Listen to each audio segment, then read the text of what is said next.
It could be you, it could be me, it could be everything we see.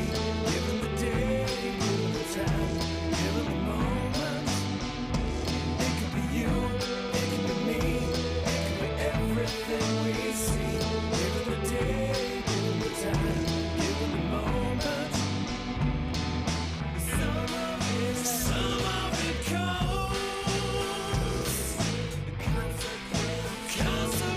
Bill's Bake Shop will make you happy. Owner Bill Cast and his staff keep the tradition going with all those bakery items you remember as a kid.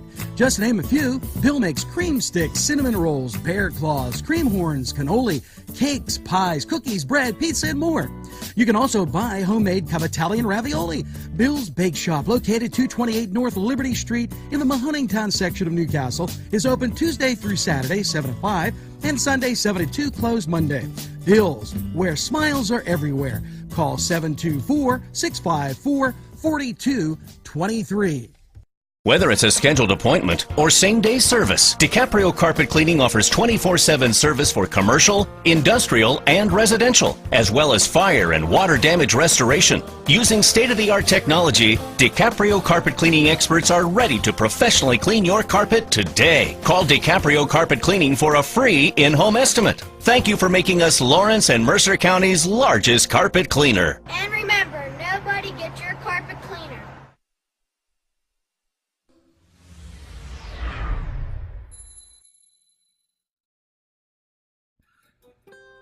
Arlington Market, located at 726 Arlington Avenue, has all the great food you remember. Yes, their canned goods are fantastic and feature that old world taste. And meat, cheeses, produce, lunch meats, fresh cut meats, groceries, and so much more. It's Arlington Market. It'll make your table look spectacular. Hi, welcome to this special edition of Gentleman's Monthly. I'm host Matthew Geiger, and today I'm joined here by Dale Perelman, formerly of King's Jeweler.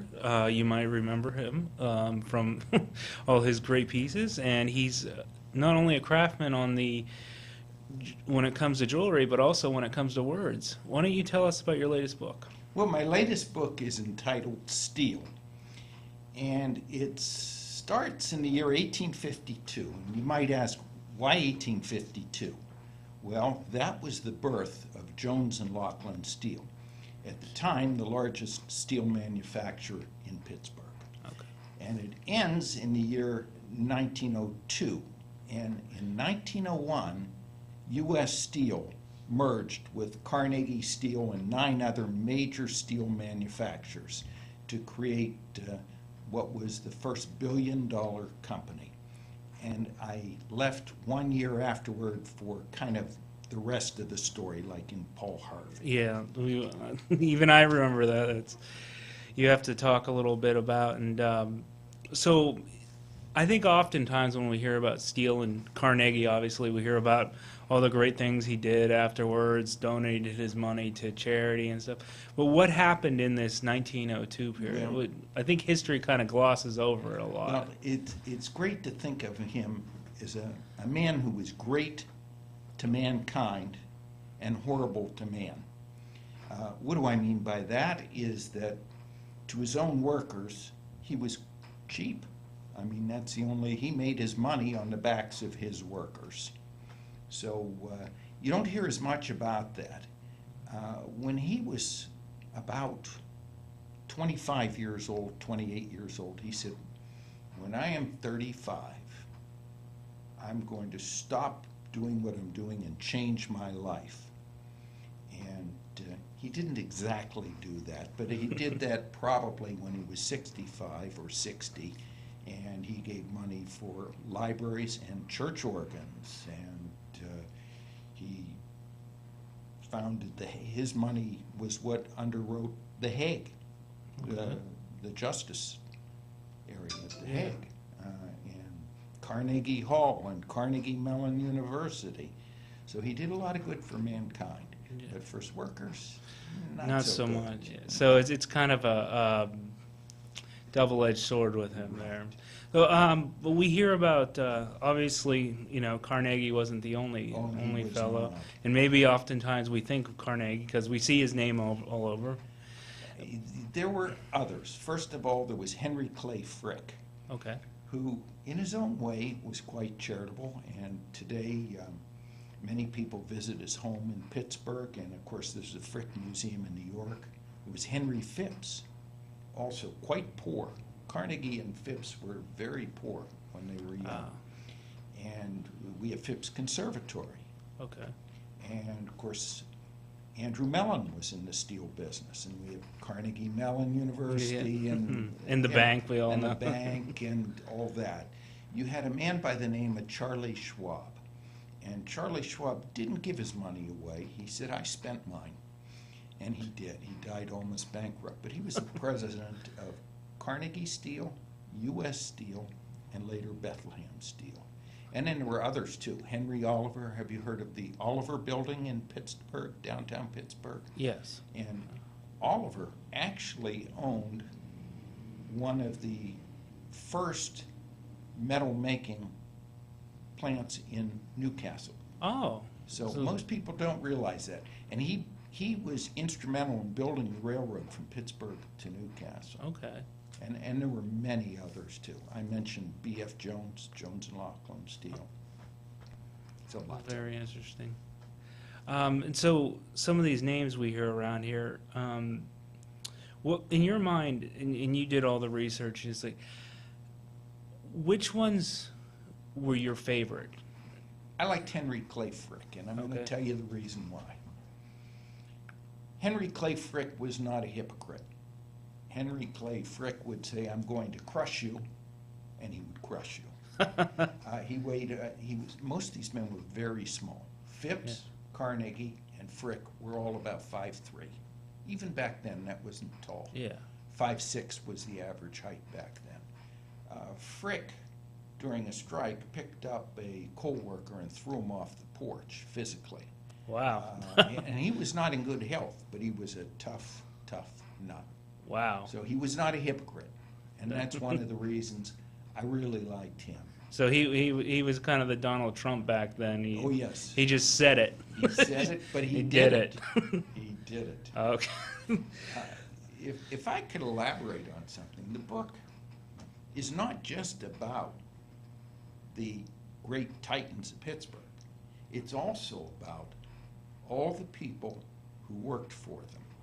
And I have a Ukrainian immigrant who plays a very large role in the story itself.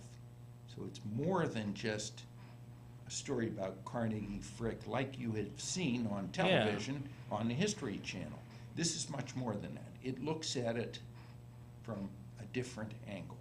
You know what? Why don't we take a little break to hear from some of our local sponsors? And I'd love to hear more about the comment, because you're right. We tend to overgloss that, see major points. So we'll be right back after these messages. We're off. Gentlemen, if you want to look your best with high quality clothing, then I recommend Main Street Clothiers and Custom Tailors in downtown Newcastle. Mike Caggiano is the owner, and he and his staff have been in the business for decades, and they will always give you the right recommendations. They also carry Rondinelli tuxedos. That's Main Street Clothiers and Custom Tailors, 210 East Washington Street, downtown Newcastle. Call 724-652-3851. Horizons Treatment Center at 4 North Mill Street is a group of trained addiction professionals that can provide specialized treatment services. Located in the Washington Center, we are dedicated to serving the local community. Treatment services include co-occurring mental health and substance use disorders, problem gambling, and concurrent criminality. At New Horizons Treatment Center, we strive to provide hope, help, and healing. All in a nutshell, 102 and 117 North Mercer Street in Newcastle. Visit Keith and Margot Jackson for that new look. the latest in women's and men's clothing. Treat yourself today. You'll be glad you did. Wow, yes, it's fun to go to the Y, and now with great affordable rates, it's more swimming, more exercise, more family time. The YMCA in downtown Newcastle or the Y Zone on Eleanor Drive in Shannon Township welcomes you to a variety of programs, exercise, and fun events. Pegley's Pasta More. When you're hungry for that great Italian taste, bellissimo, it is tremendous. You have to stop by Pegley's for pasta, sandwiches, pizza. Yes, it's Pegley's Pasta More for that great Italian taste. It's not just for Sunday anymore. Head over to Pegley's. Welcome back to Gentleman's Monthly with host Matthew Geiger and guest Dale Perelman, and today we're talking about his very interesting book, Steel, about the period from, what was that, 1953 to... 18. Oh, sorry, 1852 to 1902. Kind of the steel history we don't hear a lot about, and we know about the big titans, but you didn't just focus on them. You also happened to focus on the little guys that maybe were kind of, most of us, we'd love to be the big rich guys, but you know, I think most of us would fall into the worker category. Well, it was better to be in the rich category. Oh, back then. is it? Isn't it today still? Can I read you a little bit? Yes, you can. I have to wear my glasses. I'll start, and I'm going to refer to Joe Magarac, who was the mythical steel worker. Okay. He was like the Paul Bunyan. Okay. Like their mythical counterpart, Joe Magarac, Pittsburgh's unlettered iron and coal workers had fled their villages and towns in search of a brighter future in America. Ukrainian farm boys avoided conscription and death in the Russian army by hiding beneath wagons of hay headed for port cities like Odessa. Hungarians, Poles, Serbs, Slavs, and Croats likewise fled the old world in search of greater opportunity in America. With a few kopecks in their pockets, they bought a third-class passage on tramp steamers or sailing crafts headed to New York. Stuffed like sardines in cargo holds, these brave souls battled scurvy, storms, high waves, and deceit. Some days, somehow, this hodgepodge of humanity reached the final leg to Pittsburgh. Few Eastern European immigrants spoke much English, placing them at a distinct disadvantage. As Catholics in a Protestant-dominated industry, they met up with a heavy dose of prejudice in an industry run by their British and German bosses. Heavy accents and limited communication skills doomed most to bare subsistence jobs without promotion, cleaning floors, hauling slag and scrap, and loading ore, limestone, and coke into the furnaces. Complaints served no useful purpose. Only acceptance and the ability to learn the language of steelmaking might vault the occasional worker toward an advancement and higher pay. These dispirited men trekked 6 days a week across the bumpy paths between the crowded ghettos they called home in the mill. Long, 12-hour shifts and hazardous work provided the possibility, even the probability, for injuries. Tired men make mistakes, and iron and steel making extracted a fierce price. Few who worked in the iron and steel industry survived past 60. Since unskilled labor earned $7 per week or less, those with wives and children faced a life of meager subsistence. A better paid tradesman might skim and save to squirrel away enough money to buy a small house. The unskilled continued in rented rooms, or even worse, lost their jobs through ill health, injury, union activity, technological displacement, or just plain bad luck. Day after day, the roar of the furnace, the clang of chains, the pounding of the trip hammer slamming against an anvil, the thud of ore pouring into the hopper, and a hiss of steam buffeted the ears of the workers. Smoke, heat, and the acerbic stink of sulfur assaulted their noses. The glare of the blow during conversion and the haze that followed burned their eyes. Like the fiery conversion of pig iron into steel through beating and heating, the country bumpkins who entered the mill soon found themselves tempered into hard metal. Survival required quick reflexes, strength, and thick skin. Those who entered as boys quickly hardened into men. Numbness, only numbness, made mill life tolerable. At workday's end, the married man might flee the chatter of the mill to seek solace in the warmth of his house, a loving wife, and possibly the adulation of an adoring son or daughter.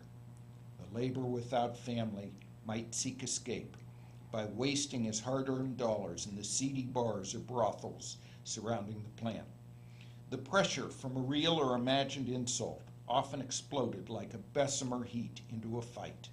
It mattered little who won or lost, because the next day the combatants would return to the hell of steel for another bout with the devil.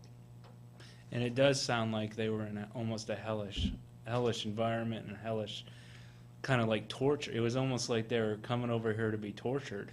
Yeah, and so there's another story in this that I tell that it adds a certain richness to the book that makes it almost like a work of fiction, although it's not fiction. Yeah.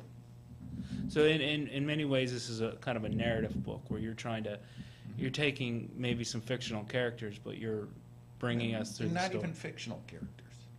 They're the one Ukraine is a compilation of many stories that I heard from actual workers. Okay. He has no name. He comes, he appears, he has a son. He suffers quietly, works hard. But I call my book Faction. Now, I've been told there's no such thing as faction. I said, I think I invented it with this book.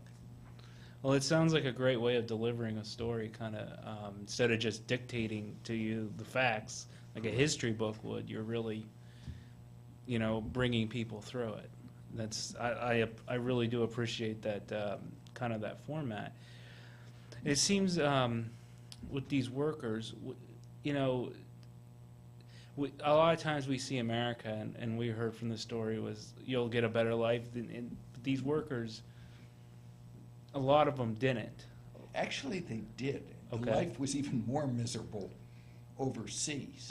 So many of them, could you imagine being conscripted into the Russian army to serve a 20-year term, which is essentially life? Yeah. Could you imagine the amount of famine they had over there in some of these countries and political upheaval? Yes. There were wars in the Austria-Hungarian Empire that were terrible. So even though they worked 12-hour days, by the way. That was the basic day, was 12 hours. And there was no overtime or... No. And they worked 6 days a week. And every other Sunday, they had what's called the turn. You had one Sunday off. The next Sunday, you worked 24 hours in a row. Wow. That's just... brutal. Yeah, brutal. Just taking human beings. And you were saying they were tough guys back then. They were tough guys. They were tough guys back then. I'd like to remind, even my grandfather was probably a generation or so after that, but he used to drive down to, great-grandfather used to drive down from Meadville to Campbell Steel that's just down the road, and he used to work those 12 hours a day. I think they got paid a lot better, but he was one of the toughest guys I know. So I'll tell you an interesting story. because we actually have to take a commercial break, but I want to hear that story as soon as we get back. So just let's take a little break, hear from some of our great local sponsors. Don't forget to go out and support them, and we'll be right back. Come dine with us, come dine today. If you could use some real good food, there's a place not far away. If you could use a drink or two or a place to go and play, come to Gallows Italian Villa today. Welcome to the Silk Road Fair Trade Market, home of those uncommon treasures. Wendy Farmery searches the world over to pick out just the right gift. So stop by the Silk Road Fair Trade Market. You'll be glad you did. If you're craving pizza and more, then Little Johnny's 2 wants you to come through the door. Their menu includes many pizza varieties, jumbo wings, hoagies, calzones, strombolis, flatbread sandwiches, bread bowl salads, soups, and more. Dine in, take out, or have them delivered. Little Johnny's 2 can even cater your next party. Their prices are right, and the food is the way you expect it. Little Johnny's 2 is located at 130 East Washington Street in downtown Newcastle. Call 724-657-2210. It's time to go to Chilella and Carney, floral design artists, for flowers, plants, figurines, and so much more.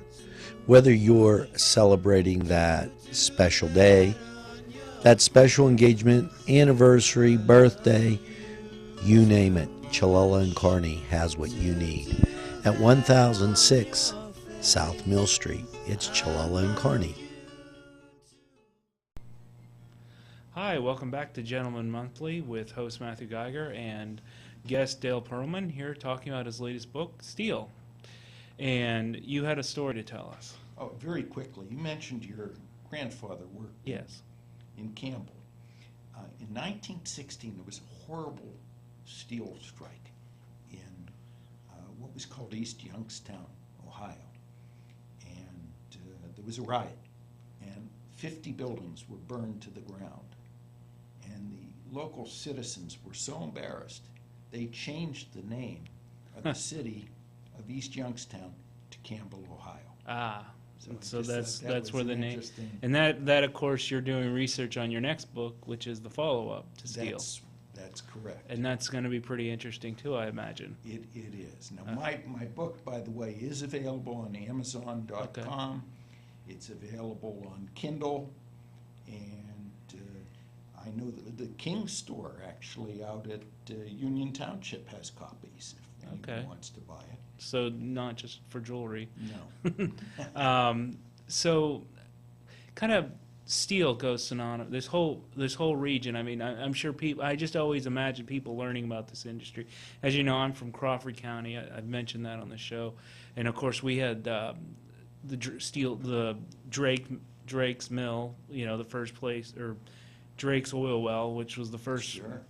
It's where the oil industry started. That kind of evolved into sending that down to Pittsburgh. We also discovered coal, and this whole kind of things transition from, oil industry, tool and die, steel, to railroad. And so, how does a place like Newcastle really tie in? Well, Newcastle had one of the largest tin mills in the country. And at the turn of the century, it was extremely, extremely successful. And it was merged into U.S. Steel and became a division of Carnegie Steel, which was also in U.S. Steel. And in my next book, I'm going to describe some of the terrible strikes. On one particular day, 7 people were shot in Newcastle, including, I think she was a 7-year-old girl. Oh, wow. And I called a few people because I was trying to trace if she could be alive or children could be alive. I would like to see whatever happened to that little girl. Yeah, that would. But 2 died and 5 others were shot. And so we had our labor problems here, and I will describe those in great detail in my next book.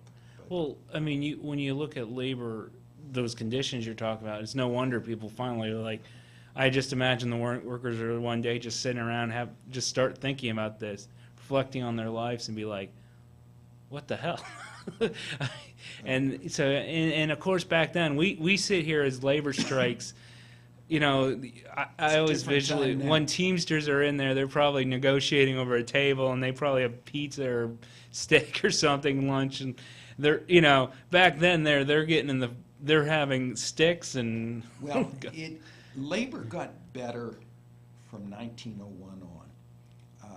The president, well, the chairman of U.S. Steel was Judge Geary. Okay. And Judge Geary knew for both practical and humanitarian reasons he had to make some changes. And U.S. Steel treated his workers an awful lot better than did Carnegie Steel. So this monopoly that was forming was actually A little bit helpful. a little bit helpful to the. And in what eventually happened, pardon me, in 1937, was that U.S. Steel signed an agreement with John L. Lewis and the CIO, and it was the first major labor contract in the steel industry covering a whole company. So your book doesn't just end on a downer; it ends up on a things are getting better. We're headed towards Correct. the better times. That's good news to know that, you know. So 1901, you kind of, it's like you're going through. It's almost like a night. It's almost like your book's about. We're going into this dark night. Everyone's working and kind of, Things change. and then the dawn starts coming. And someone said I should do a third book and call it Rust, which is kind of the slowdown. Yeah, It'd be a downer, so yeah, that would be a downer. I'm not sure. I'm But ready to do hopefully we can have a happy story soon. So what else would you like to tell us about steel? that. Well, I did tell you an interesting story that there's a wonderful book, apologize, called I'll See You in Hell. And most people know Frick and Carnegie had a violent agreement. And in the book, Carnegie's about to die. He sends an intermediary to Frick's house, and he says, we should shake hands and let bygones be bygones. And I would like to see you. And Frick said, yes, you'll see me. You'll see me in hell, where we're both going. And that was the end of that. And I mentioned to you during the break that what the Duquesne Club did, which was the organization for a lot of the steel companies, is they put Carnegie's picture on one wall, and directly facing it, they put the picture of Frick, so the two people could stare at each other, these enemies, for immortality. Wow, it almost sounds like it'd be interesting to get inside these guys' heads. Did you get a chance to do that? I think I did. Carnegie did a lot of writing. He was a talker. Frick was not a talker. Closed. But there's a lot of the papers are at the University of Pittsburgh libraries. And I spent a lot of time there reading the actual letters. And some of the letters were quite vindictive. And they're there. You have these letters. Well, and at the time, you know, you mentioned Europe and Russia and all these groups having wars, but at the time, that was kind of the thing for leaders to do, was to fight. They just, you know, you saw Europe, you know, up till World War II, they had it was like their game. It was their life was, how can I get in a fight with someone who has means? And even though it was terribly destructive to the guys under them, they seemed to almost enjoy. It was almost like the highlight of their life. Well, that's true. They enjoyed the good fight. Yeah. They enjoyed the good fight.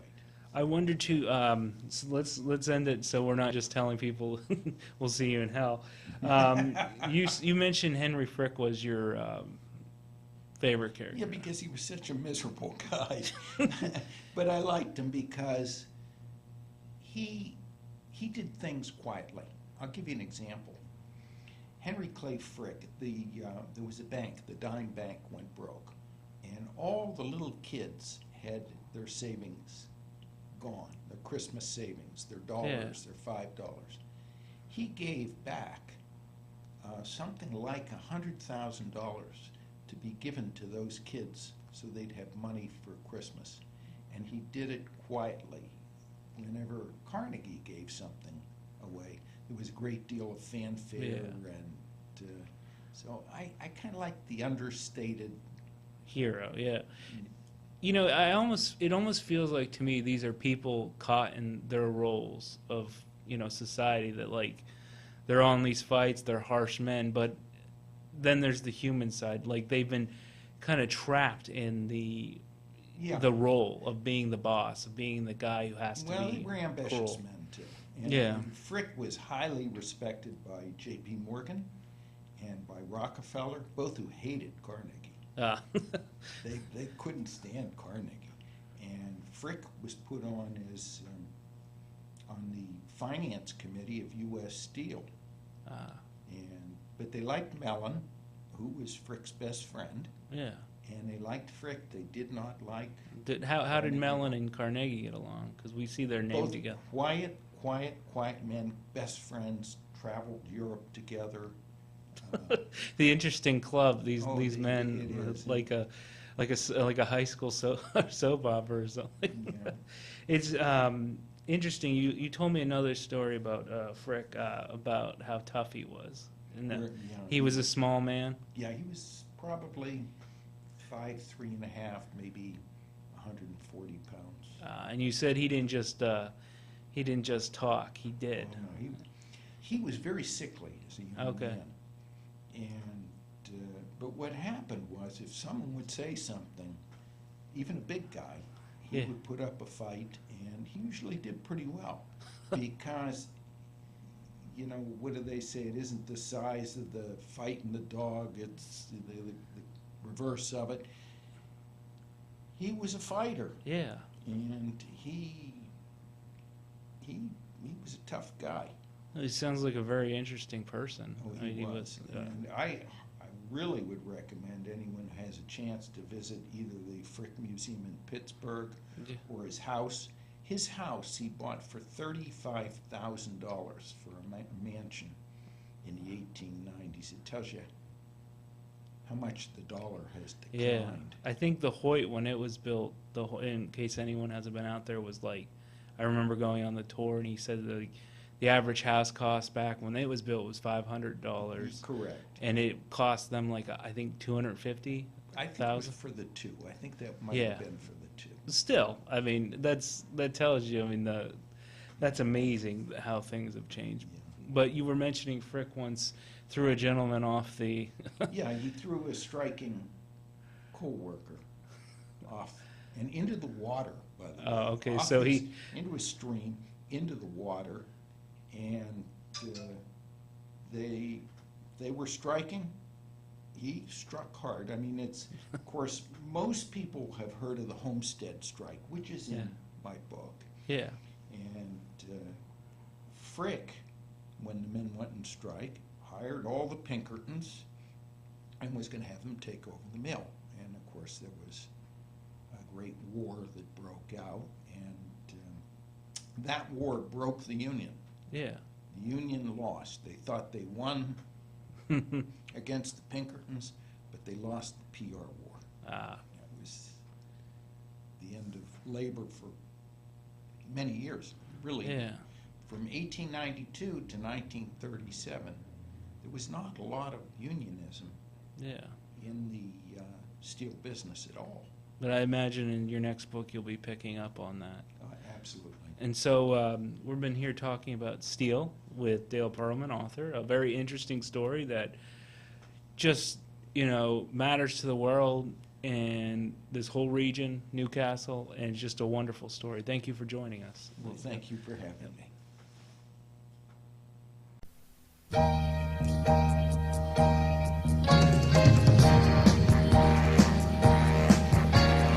Listen to me, baby, you gotta understand. You're old enough to know the makings of a man. Listen to me, baby, it's hard to settle down. Am I asking too much for you to stick around? Every boy wants a girl he can trust.